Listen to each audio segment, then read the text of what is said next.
안녕하세요. 대업이 조선부터 방산 또 에너지 관련된 업종을 담당하는 멘토 황대근입니다. 오늘은 LS 일렉트릭 함께 살펴보도록 하겠습니다. 사실 지난 시간에 제가 관련된 이 매출처를 설명을 드리면서 이 동남아시아 시장이 중요하다라고 설명을 드렸습니다. 특히 LS 일렉트릭 같은 경우에는 수출을 굉장히 많이 하는 기업이기 때문에 환율과 또 민감하게 반응한다라고 설명을 드렸는데 이 금일 고환율에 따른 수혜주로서 또 기사가 나와주면서 LS 일렉트릭의 주가가 상승을 해주고 있다. 자, 이렇게 말씀을 드릴 수 있습니다. 사실 환율이 높게 되면 시장은 전반적으로 하락세로 돌아갈 수밖에 없습니다. 제가 기존에 설명을 드렸겠지만 환율이 높아지면 뭐 달러 가치가 상승을 하고 국내 증시에 있었던 자금이 밖으로 이탈을 할 수밖에 없기 때문에 이렇게 전반적으로 시장은 약세를 보일 수밖에 없다. 그래서 관련된 대표주로서 수혜주로 존재할 수 있는 부분이 바로 유가 관련된 종목이거나 고환율이 됐을 때 수출 관련된 종목을 살펴봐야 된다. 자, 이렇게 말씀을 드렸는데 아니나 다를까 이 LS 일렉트릭 같은 경우 금일 7%에서 8% 이상 주가가 상승을 해주고 있는 이 흐름세를 보여주고 있다. 이렇게 말씀을 드릴 수 있습니다. 어쨌든 환율이 상승하면서 관련된 영향을 받고 있고 주가 역시 상승을 해주고 있다. 자, 이렇게 표현할 수 있을 것 같고 또 산업 변화가 빠르게 바뀌고 있죠. 특히 AI를 통해서 고속 성장하고 있는 상황에서 전력은 핵심이 될 수밖에 없습니다. 그에 따라서 앞으로 수요도 증가할 수밖에 없는 상황인데 전반적으로 AI부터 전력 그리고 구리 가격에 따라서 주가는 또 어떠한 흐름세를 보여주는지까지 이야기해보는 시간 갖도록 하겠습니다. 마지막으로는 이제 가격적인 구간을 체크해보고 앞으로의 방향성 말씀을 드리도록 하겠습니다. 그리고 한 가지 더 이야기하고 싶은 부분이 있는데 저희 대기업 정말 다양한 전문가들이 각각의 업종 분야에서 하루하루 종목들을 열심히 분석해 나오고 있으니까 많은 관심 부탁드립니다. 자, 우선은 기사 내용부터 함께 살펴보도록 하죠. 이 고환율에 따른 수혜주로서 LS 일렉트릭의 주가가 한 8% 가량 상승을 해주고 있다. 자, 이렇게 볼 수 있는데 사실 우리가 어느 정도 다 예상을 했던 부분입니다. 제가 지난 영상들부터 차근차근 재무적인 지표부터 해서 매출처까지 정확하게 말씀을 드렸기 때문에 당연히 수출을 많이 하는 기업이기 때문에 환율이 높아지면 관련된 수혜를 받을 수밖에 없다. 자, 이렇게 말씀을 드릴 수 있습니다. 그래서 원달러 환율을 가져왔는데 대략적으로 지금 거의 1,400원쯤에 근접해 있는 상황입니다. 사실 달러가 이렇게 상승하는 데는 다양한 이유가 있겠지만 금리 인하에 대한 기대감이 뒤로 밀려가면서부터 달러 환율이 계속해서 높아지는 모습을 보여줬는데 최근에 미국의 소매 판매 지수가 또 나와 주었습니다. 예측치가 0.4%고 실제가 0.7%를 기록을 해주면서 이 부분을 우리가 해석을 했을 때 고금리인 상황에서도 소비가 활발하게 일어나고 있다. 그래서 결국에는 금리 인하에 대한 기대감을 뒤로 미룰 수밖에 없는 그런 상황이다. 그래서 전반적인 이런 분위기 자체가 환율을 올리는 영향을 주고 있다는 점 말씀을 드리고 앞서도 설명을 드렸지만 환율이 올라가면 결국에는 시장에는 좋지 않습니다. 국내 증시에 몰려있던 자본금이 밖으로 나가기 때문에 하지만 이러한 상황에서도 수출을 많이 하는 기업인 이 LS 일렉트릭 같은 경우에는 관련된 수혜로 얻을 수 있다. 수혜주로서 역할을 할 수 있다. 이렇게 말씀드립니다. 이 부분은 CPI 지표 가져왔는데 뭐 계속해서 똑같은 말이죠. CPI 지표도 예측치보다 높게 나왔기 때문에 결국에는 시장 전반적으로 금리에 대한 기대감을 뒤로 밀릴 수밖에 없는 상황이고 이제는 9월하고 12월로 거의 가시화가 되고 있습니다. 사실 23년 하반기부터는 계속해서 어떤 말이 나왔냐면 24년 상반기에 금리 인하를 할 것이다라는 말이 많이 나왔는데 당시에서 제가 관점을 9월에 할 가능성이 높다라고 설명을 드렸죠. 그때 당시에 이 11월 대선이 있고 또 고용 지표와 미국의 경제 상황을 보더라도 이 금리 인하를 6월 혹은 3월에 하는 것은 너무 이르다고 말씀을 드렸습니다. 그래서 9월 달에 가능성이 가장 높지 않을까 예측을 했었는데 지금도 우리가 예상했던 그 시나리오대로 진행이 되고 있다는 사실 다시 한번 말씀드립니다. 자, 넘어가서 이제 관련된 주요 제품 현황을 좀 살펴보려고 하는데 사실 전일 시간에서도 설명을 드렸지만 기본적인 사항을 좀 말씀을 드리기 위해서 가져왔습니다.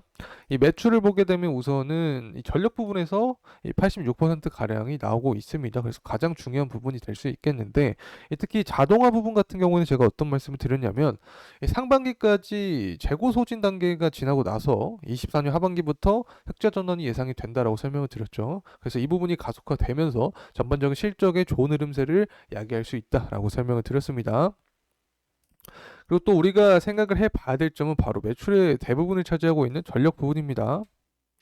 특히 이 수출의 비율이 굉장히 높은 상황인데 이 해외 법인 중에서도 베트남 법인을 우리가 좀 눈여겨봐야 됩니다. 2025년부터 이 경기 회복 국면을 예상을 하고 있는 상태이기 때문에 앞으로 이 경제가 성장하면서 당연히 이 베트남 내에서도 전력 수요가 증가할 수밖에 없게 되겠죠. 그래서 제가 GDP 성장률을 가져왔습니다. 이 베트남 같은 경우에는 이 빨간색 선으로 말씀을 드릴 수 있을 것 같은데 우리나라와 비교했을 때 대략적으로 한 2배가량 GDP 성장률이 높죠. 그래서 그만큼 이 경기 성장률이 높아지면 전력에 대한 사용량도 높을 수밖에 없다. 이렇게 볼 수 있습니다.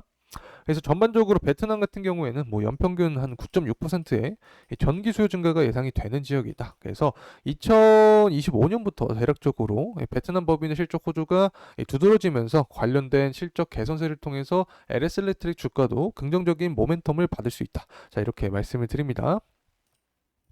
또 인도네시아 관련된 이야기도 좀 해보려고 하는데 인도네시아도 마찬가지로 베트남과 비슷합니다. GDP 성장률이 높은 모습을 보여주고 있고 이 전력에 대한 이 수요량도 28년까지 계속해서 가파르게 상승할 모습을 예상을 하고 있는데 뭐 저번 시간에도 설명을 드렸지만 LS 일렉트릭이 또 베트남 법인을 설립을 했습니다. 그래서 이 해외 법인 중에서도 동남아시아 시장이 굉장히 중요하다는 점 다시 한번 말씀을 드립니다. 자, 이제 구리 관련된 이야기를 좀 하려고 하는데, 뭐, 구리 가격이 최근에 상승하고 있는 건 다들 아실 거라고 보고 있습니다.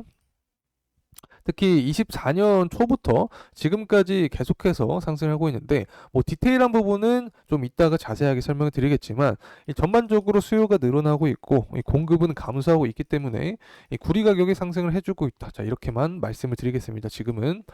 자, 넘어가서 그렇다면 도대체 구리 가격이 LS 일렉트릭에 어떤 영향을 주냐? 뭐 100%는 아닙니다. 하지만 지금까지 동향을 봤을 때 이 파란색 선이 구리 가격이고 보라색 선이 LS 일렉트릭인데 조금 선행해서 구리 가격이 LS 일렉트릭의 주가와 비례하는 경향이 있습니다.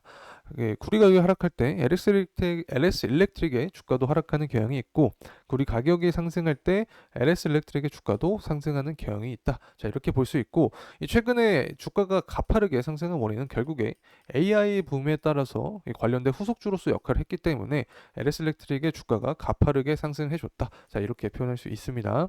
어쨌든 우리가 여기서 캐치를 할 수 있는 부분이 향후 구리 가격의 전망을 우리가 예상을 할 수 있으면 LS 일렉트릭의 주가의 변동성까지 우리가 생각을 해볼 수 있다는 점 말씀을 드립니다.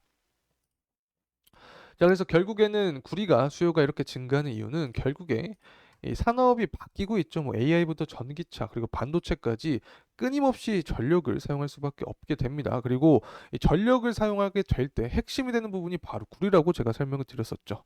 이 구리 같은 경우에는 뭐 전기차부터 태양광 패널의 제조에 쓰이는 이 주요 광물이기 때문에 이 변화하는 이 에너지 전환이 가속화되는 상황에서 구리에 대한 수요는 증가할 수밖에 없다. 이렇게 말씀을 드립니다.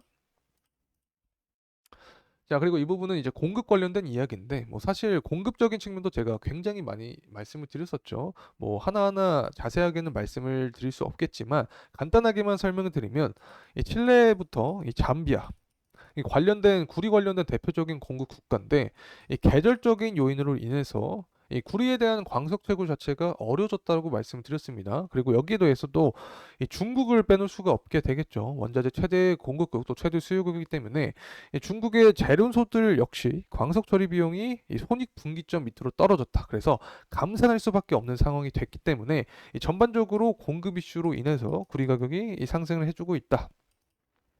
사실 이 부분은 단기적인 측면으로 우리가 볼 수 있습니다. 공급 이슈 자체는. 그래서 결국에는 이 중장기적인 흐름을 보기 위해서는 이 수요가 얼마나 탄탄한지를 살펴봐야 되는데 앞서서도 제가 말씀을 드렸었죠. 이 산업이 바뀌고 있는 현재 변곡점입니다. 그래서 AI부터 전기차 또 반도체까지 계속해서 전력을 필요할 수밖에 없는 산업군에 속하게 있기 때문에 이 중장기적인 흐름세로 보더라도 구리 가격에 대한 이 상방 모멘텀이 조금 더 강하게 열려 있지 않을까 이 개인적인 말씀을 드립니다. 뭐 지금 나오고 있는 기사 자체가 제가 지금까지 설명드린 내용이죠. AI가 산업이 AI로 바뀌면서 전력은 계속해서 증가할 수밖에 없다. 이런 내용이고 이 LS 일렉트릭이 30조 북미 시장에 또 진출했었습니다. 지금까지 제가 이 해외 수출이 굉장히 중요하다라고 설명을 드리면서 고환율이 되면서 관련된 수혜주로서 LS 일렉트릭이 역할할 수 있다. 까지 말씀을 드렸는데, 또 북미 시장 같은 경우도 굉장히 중요한 부분 여러분도 아실 거라고 생각을 하고 있습니다. 실제로 동남아시아와 북미 시장을 해외 법인에서 가장 중요한 역할을 하고 있기 때문에 현재 이러한 이 해외 시장 진출에 대한 기사와 내용 자체는 긍정적인 이슈로 우리가 생각을 할 수밖에 없다. 자, 이렇게 말씀을 드립니다. 자, 이제 PMI 지수 가져왔는데, 뭐 지금까지 제가 구리에 대한 공급적인 이슈 때문에 가격이 상승하고 있다. 자, 이 관점에서 설명을 드렸다면, 이제는 중장기적인 이 수요 관점에 대해서 더 근본이 되는 요인에 대해서 말씀을 드리려고 하는데, 현재 제조업 지표가 모두 잘 나와준 모습을 보여주고 있습니다. 예측치가 48.5, 실제가 50.3을 기록을 해주면서 경기 확장에 대한 예상을 할 수 있는 상황이다. 그래서 이 제조업에 대한 경제가 좋아지게 되면 당연히 구리에 대한 수요는 증가할 수밖에 없게 되는 거죠. 중국도 마찬가지입니다. 중국의 경우도 제조업 지표가 상승해 주면서 결국에는 구리에 대한 수요가 중장기적인 관점에서 봤을 때도 더 탄탄하게 흘러갈 가능성이 높다는 점 말씀을 드립니다. 자, 이제 관련된 공급 기사입니다. 앞서서도 설명을 드렸지만 뭐 공급 이슈로 인해서 단기적인 모멘텀을 해서 현재 가격이 상승하고 있는데, 전반적으로 2025년까지 한 75% 이상 급등을 전망을 하고 있습니다. 그래서 구리의 공급이 감소하고 수요가 증가하면 당연히 구리 가격은 반등할 수밖에 없게 되는 거고, 이에 따라서 LS 일렉트릭의 주가도 상승할 수 있다. 자, 이렇게 말씀드립니다. 자, 이제 가격적인 측면 살펴보도록 하겠습니다. 현재 LS 일렉트릭 같은 경우에는 24년 들어서 굉장히 가파르게 상승을 해주고 있는데, 실적을 기반으로 해서 당연히 상승을 하는 거고, AI발 수혜주로 인해서 역할을 하고 있다. 자, 이렇게 표현할 수 있습니다. 여기에 더해서 구리까지 상승해주고 있기 때문에 전반적으로 3박자가 모두 맞아 떨어져 가고 있는 상황이다. 자, 이렇게 설명을 드릴 수 있습니다. 어쨌든 최고 전고점 구간을 돌파를 해주면서 신고가를 기록을 해주었기 때문에, 만약에 직전 신고가를 또 돌파해주면 그 위에 상방 구간은 더 강하게 열려있는 상태다, 이렇게 설명을 드릴 수 있고, 주가의 조정폭이 나오게 된다라고 하면 지금까지의 패턴을 살펴봤을 때 이 주봉상 5일선 위에서 계속해서 올라와 줬기 때문에 5일선에서 지지를 받아주는 여부가 중요하게 작용할 것이다. 자, 이렇게 말씀드립니다. 자, 그렇다면 향후 주가 상승 모멘텀은 또 언제 나올 수 있을까? 제가 항상 말씀드리는 게 바로 정치적인 측면이죠. 현재 바이든 대통령이 경제 정책을 펼쳐 나가면서 지지율이 굉장히 증가를 했습니다. 그래서 7월, 8월 공화당 전당대회 또 민주당 전당대회에 앞서서 이 지지율을 끌어올리기 위한 제스처를 할 확률이 높다. 자, 이렇게 보고 있는 거고, 그렇게 되면 당연히 정책안에 대한 내용을 강조할 확률이 높게 되는 거죠. 자, 그래서 정책안을 강조할 때 이 바이든과 트럼프의 공통 정책안이 뭐냐면 바로 전력입니다. 모두 여기에 원전도 포함이 되어 있는 건데, 앞서서 말씀드렸던 부분과 결국에 일맥상통한 내용입니다. AI나 반도체 그리고 친환경 이 산업 트렌드에서 가장 필요한 부분이 전력이기 때문에 이 전력에 대한 정책안이 계속해서 부각될 확률이 높다, 이렇게 볼 수 있는 거죠. 그래서 관련된 대표적인 수혜주로서 LS 일렉트릭이 주가 상승 모멘텀을 얻을 수 있다. 자, 이렇게 말씀을 드립니다. 그리고 나서 또 중국 경기 회복세가 가시화가 되면 될수록 당연히 구리에 대한 수요가 증가하면서 가격 상승까지 이뤄낼 확률이 높기 때문에, 이런 전반적인 부분이 함께 맞아 떨어져 가면 LS 일렉트릭의 주가도 상승할 수 있다, 이렇게 말씀을 드립니다.